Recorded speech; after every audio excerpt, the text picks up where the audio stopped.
Кез келген адам тамағы тоқ, жұмысы дұрыс жағдай болған кезде кез келген адам рухани мәселелерді көп іздей бермейді. Басына бір кішкентай қиыншылық түссе, бір тығырықтан шығатын жол іздесе, рухани жұтаңқылық пайда болса, бір проблемалар пайда болса, сол кезде ғана адам баласы Алланы іздей бастайды.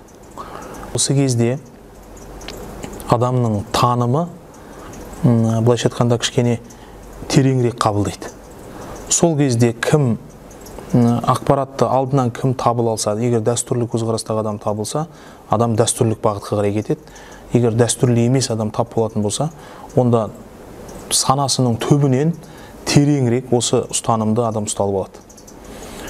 Одан кейін бұл идеологиялық жұмыс болғаннан кейін бір адамды 100% қайтадан сол күйден шығару үшін оны алғашқы сол күйді қабылдаған кезі қатарып келу керек та. Сол кезде ғана оны түбегейлі шығару бәлкім мүмкін болады. Бірақ өкінішке орай қиыншылықтар басынан өткеннен кейін, өзінің қиыншылықтарына бір медет алып алғаннан кейін, ол соны ақиқат деп таным қабылдап алады да. Одан кейін сырттан келген нәрселердің барлығын отрицать ету дейді, сразу жоққа шығару, қарсы тұру сияқты процесс болады. Бұл тек қана дінге қатысты мәселе емес, тағы басқа нәрсеге де қатысты. Бизнесте де осылай, тағы да басқа мәселеде адам комфорт іздейді өзіне. Енді көбінесе адамдар бұны мынандай бағалау мәселесінде үлкен проблемалар туындайды.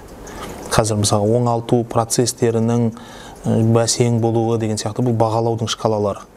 Біз көбінесе бұны кәдімгі күнделікті сырттағы дүниелерді бағалаумен бірдей бағалаймыз да. Құрылыс салуды бағалау болады. Қазір бірінші қабаты бітті, қазір екінші қабаты бітті, жылу жарығы бітті деген сияқты. Сосын одан нақты бір 100% шешіммен нәтиже шығару болады. Бұл идеологиялық жұмыс болғаннан кейін адамның санасының бірінші қабаты бітті деген нәрсе болмайды. Бұл көңіл күйге байланысты мәселе.